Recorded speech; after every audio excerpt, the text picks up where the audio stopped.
Good morning India. दोस्तों नमस्कार। दोस्तों हम आप सबके लिए फिर से एक प्यारी सी और इंटरेस्टिंग सी कहानी लेकर आए हैं। आज की ये कहानी अगर आपको पसंद आए तो आप इस वीडियो को लाइक कर सकते हैं। चैनल पे पहली बार आए हैं तो आप इस चैनल को सब्सक्राइब जरूर करें। तो चलिए अब इस वीडियो में आगे बढ़ते हैं। ये कहानी है मेरे दोस्त दीपक की। दीपक कहता है ये बात उस वक्त की है जब मैं 20 साल का था। उस वक्त मेरी एक गर्लफ्रेंड भी थी, लेकिन ये कहानी मेरी गर्लफ्रेंड के साथ नहीं, मेरे ही घर रहने वाली किराएदार के बारे में है। तो ज़रा गौर फरमाइएगा। हुआ कुछ यूँ कि हम अपने घर पर किराए देते थे। एक बार हमारे घर पे किराए में रहने के लिए एक आंटी आई थी। अपने पति के साथ वो यहाँ रहती थी।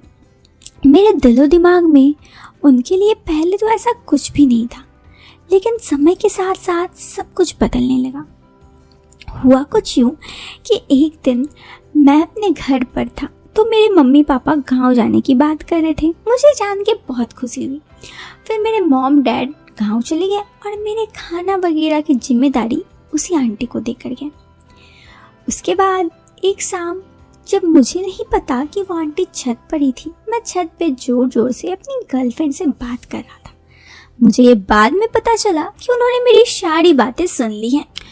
हुआ कुछ यूँ कि जैसे ही मैं दूसरे दिन अपने कमरे में था तो वो मेरे घर के सीढ़ी के पास आकर बैठी और मुझे आवाज़ लगाते हुए कहा, दीपक। मैं उनके पास आया और कहा, हाँ बोलिए। थोड़ी बहुत इधर उधर की बात करने के बाद उन्होंने मुझे कहा, तुम्हारी कोई गर्लफ्रेंड है? मैंने थोड़ा कहते सोचते हुए कहा, नहीं ऐसा तो नहीं है।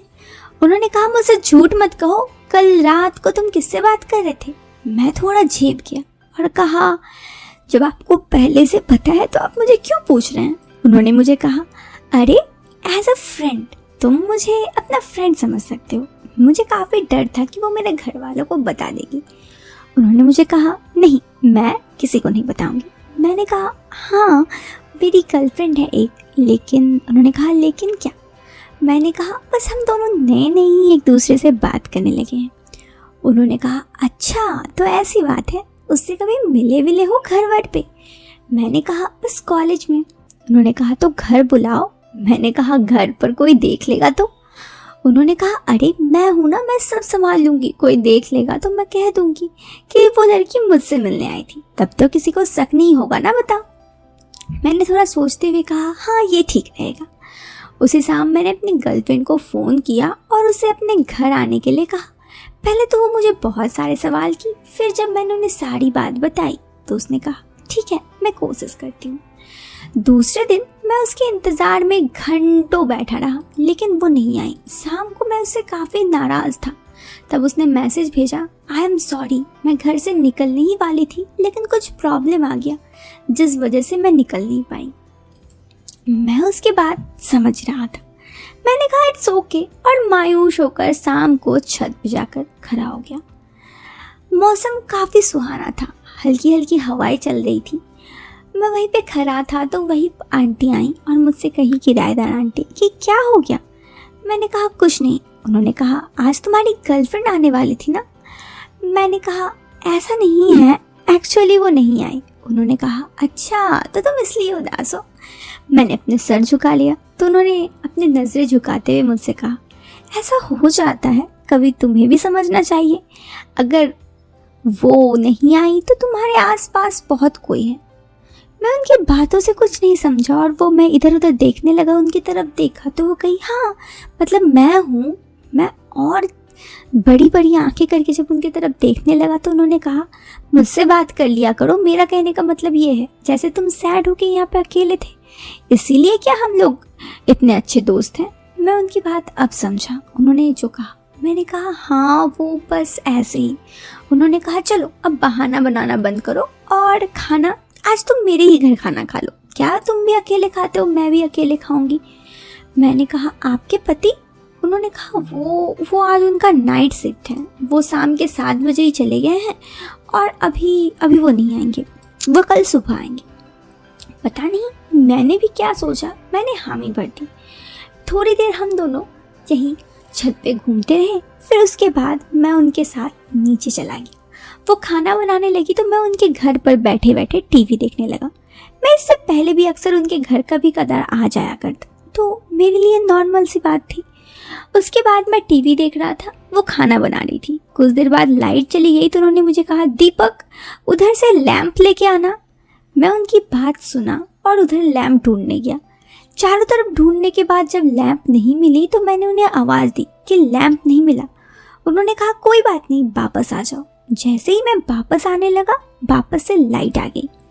मैंने उनकी तरफ देखा तो उन्होंने मुझे कहा कि क्या हुआ। वो आज घर की कपड़ों में थी, गाउन में वो थोड़ी अलग लग रही थी। उसने मुझे देखते हुए कहा तो उसने कहा, अरे मैं घर आई तो साड़ी पहन के सब काम करना पॉसिबल नहीं था, इसलिए मैंने चेंज कर ली। मैंने कहा कोई बात नहीं। फिर मैं पुनः मूवी देखने लगा। थोड़ी देर बाद वो मुझे डिनर ला के दी। मैं उनसे बात करते करते डिनर करने लगा। हम दोनों एक दूसरे के साथ बहुत सारी बातें किए। फिर उन्होंने मुझे कहा कि ये तुम्हारी पहली गर्लफ्रेंड है। मैंने कहा हाँ। उसने कहा सच में? मैंने कहा हाँ। तो उसने कहा, अरे जब मैं तुम्हारी उम्र की थी तो मेरे तो बहुत सारे बॉयफ्रेंड थे। मैं ये कही तो उसने कहा, मेरे तो बॉयफ्रेंड अभी भी हैं। मैंने कहा, तो आपके पति? उन्होंने कहा, अरे वो अपने काम से इतने ज़्यादा बिजी रहते हैं कि जब भी मैं उनसे बात करने जाऊं उन्हें मेरे लिए वक्त ही नहीं मिलता। ऐसे में अब मैं खुद ही अपने टाइम के लिए किसी और के साथ कुछ पल बिता लेती हूँ, तो मुझे अपने पति से भी दूरियाँ कुछ दिक्कत नहीं होती। अब तो मुझे ये आदत हो गई है। देखो, सिर्फ तुमसे ही बात करके मेरा मन बहल जाता है, लेकिन मेरे पति को तो इतनी समझ नहीं कि मेरे मन में जो है वो उतनी बात भी समझ ले। मैं उनकी बात समझ रही थी। वो शायद थोड़े परेशान थी या फिर मायूस थी। मैंने उन्हें कहा, आप चिंता मत कीजिए, अब मैं आपका दोस्त हूँ ना, मैं आपको कभी भी परेशान नहीं होने दूंगा। इतना कहते ही मैंने कहा, मेरा तो डिनर हो गया, मैं जा रहा हूँ। उन्होंने कहा, आज बहुत अकेलापन महसूस हो रहा है, कुछ देर यहाँ बैठ जाओ। मैं उनके साथ कुछ देर बैठ गया तो वो मुझे इधर उधर की बातें करते करते बताने लगी कि शादी से पहले उसके बहुत सारे अफेयर थे, लेकिन शादी के बाद वो अपने पति से ही प्यार करती थी। लेकिन कुछ दिनों बाद उसके पता चला कि उसके पति का भी कहीं बाहर ही अफेयर है। तब वो फिर अपने पुराने आशिकों से मिलने लगी, लेकिन कोई भी उनकी ये दूरी कम नहीं कर सकता। लेकिन उन्हें मेरे साथ बात करके बहुत ही अच्छा लगता है, शायद इसीलिए वो मुझसे इतना ज़्यादा बात करती है। मैंने कहा, चिंता मत करो, अब मैं हमेशा आपका दोस्त रहूँगा। उन्होंने कहा, हाँ, और तुम चाहो तो अपनी गर्लफ्रेंड को कभी भी मेरे घर बुला सकते हो और उसके बाद तुम उसके साथ वक्त बिताना, मैं किसी को नहीं कहूँगी। मुझे तो विश्वास ही नहीं हो रहा था। उन्होंने कहा, हाँ कोई बात नहीं, आज अभी तो समय है लाइफ में थोड़ी सी खुश रहने का। मैं उनकी बातों को समझा और उन्होंने कहा, ठीक है, चलिए बाय, गुड नाइट। उसके बाद मैं वहाँ से उठकर वापस आ गया। लेकिन उस दिनों के बाद हम दोनों की दोस्ती बहुत गहरी हो गई और हम लोग एक दूसरे के साथ सारी बातें शेयर करने लगे। तो दोस्तों, ये कहानी थी दीपक की। कैसी लगी आप हमें कमेंट बॉक्स पे कमेंट करके ज़रूर बताएं।